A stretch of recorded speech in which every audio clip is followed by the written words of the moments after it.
सदगुरुदेव कहते हैं कि ढींग कहते किनारा। नदी में कोई तैरता हो और तैरते तैरते पूरी नदी को पार कर जाए और किनारे पे आके डूब जाए तो ये एक बहुत बड़े अंदेशे की बात है। जिसने नदी तो पार कर ली हो, किनारे पे आके डूब जाए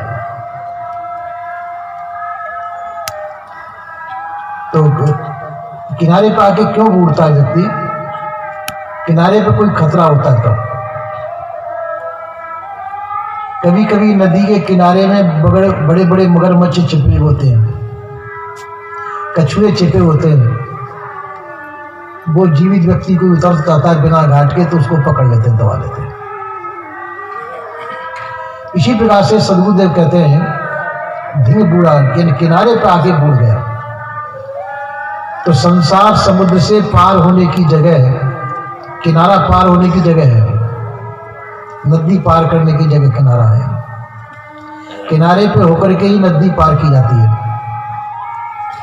तो किनारे पे आके बूढ़ना में किनारा क्या है? ये मनुष्य जीवन है, किनारा है जिसमें से जो है जीव जो है मोक्ष मार्ग को जाता है। मनुष्य जीवन ही मोक्ष देने वाला है और किसी खानी में भी मोक्ष नहीं हो सकती।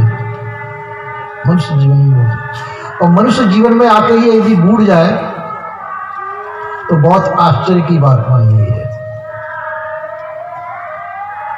क्योंकि पशु पक्षियों में इतना मोह नहीं होता जितना मनुष्य में होता है। पशु पक्षी आपने देखा होगा कि ज्यादातर साल 2 साल का मोह करेंगे अपने बच्चे से, फिर मोह नहीं करेंगे। और मनुष्य तो जो है जाने कितनी खानियां बीत जाए तब तक वो नाती पंती संती हो जाए उनका भी मोह करता है। तो इसलिए जो किनारा आकर के यहाँ पे जीवन कल्याण करना चाहिए, मनुष्य जीवन में अपना कल्याण करना चाहिए। और कल्याण कब होगा? जब मोह का नाश होगा तब।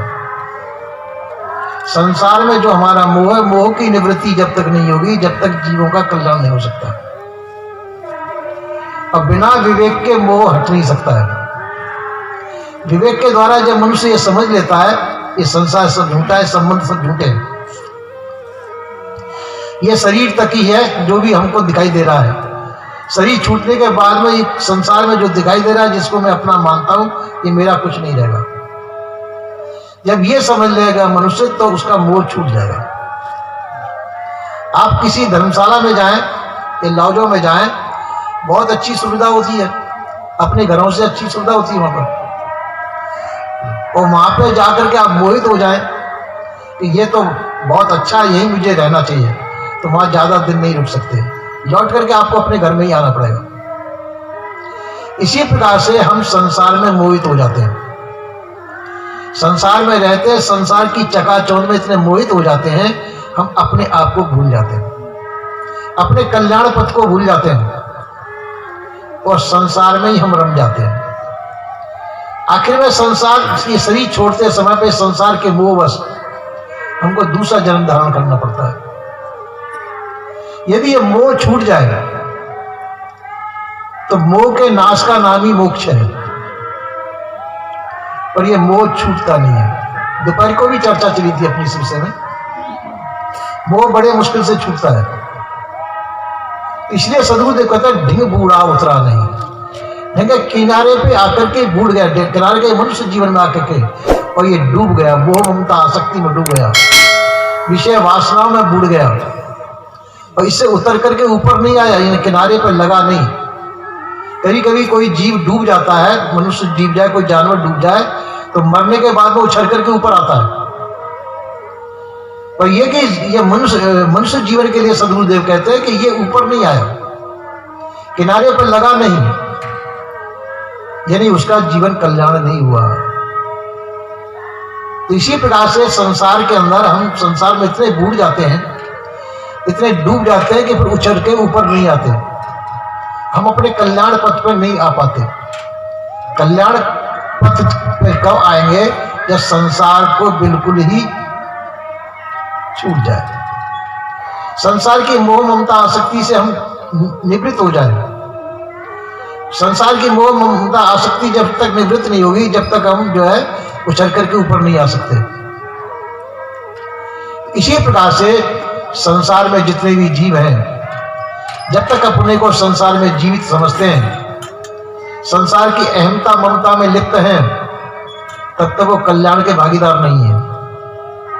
संसार की अहमता ममता को छोड़ दें, संसार से सभी प्रकार की निवृत्ति ले लें, तो संसार समुद्र से उभर करके ऊपर आ जाएंगे, उनका जीवन कल्याण हो जाएगा। तो जीवन कल्याण का मतलब उस सुख शांति को, जो संसार में सुख शांति होती है, ये तो नाशवान है और ये अपनी सुख शांति नहीं है। संसार से ऊपर सुख शांति है जब हम अपने आप में स्थित होंगे। संसार की निवृत्ति होकर के हम अपने आप में स्थित होंगे, जब ही हम सुख शांति में रह सकते हैं। शांति का मतलब है जब अशांति न हो। संसार की शांति में अशांति हो सकती है, होती ही है। संसार के जितने भी सुख सुविधाएं ये दुखदायक है। कोई भी सुख संसार का ऐसा नहीं है जो जिसका अंत दुख में न होता हो। संसार का सभी सुखों में का अंत दुख में होता है, चाहे कितना भी अच्छे से अच्छा सुख हो। पर भाग्य कि जो अपना सुख है, निज सुख है, उसमें दुख नहीं है। अपने स्वरूप स्थिति का जो सुख है उसमें दुख नहीं है, क्योंकि वहां किसी प्रकार की क्रांति नहीं है, किसी प्रकार से संसार नहीं है, वो सभी प्रकार से निवृत्ति है। तो उसमें पहुंच करके हमको शांति शांति है। तुलसीदास जी ने कहा है, तुलसी शांति समान सुख अपर दूसरा होना है। तुलसीदास जी ने कहा कि शांति के समान सुख कोई दूसरा सुख नहीं है। और वो शांति कौन सी? संसार की शांति नहीं, अपने स्वरूप की शांति। संसार से बिल्कुल आत्यंतिक निवृत्ति, संसार की आत्यंतिक निवृत्ति के बाद में जो शांति आती है वो अपनी शांति है। उस शांति में किसी प्रकार का दुख नहीं है। तो इसी प्रकार से जब तक हमारे अंदर संसार की चाहना है, जब तक हमारे अंदर क्रांति बनी रहेगी, जब तक हम दुखी रहेंगे, चाहे कितने भी ऊंची स्थिति में पहुंच जाए, चाहे कितना भी बड़ा सुख मिल जाए, संसार के सब भौतिक सुख प्राप्त हो जाए, फिर भी हम दुखी रहेंगे। और दुख की निवृत्ति के लिए हमको संसार की आशाओं का त्याग करना पड़ेगा। संसार की सभी प्रकार की आशाओं का त्याग करके ही हम अपनी शांति स्थिति को प्राप्त कर सकते हैं। वही बना लेनी चाहिए, ऐसा सदगुरुदेव कहते हैं। बोलिए श्री सदगुरुदेव की।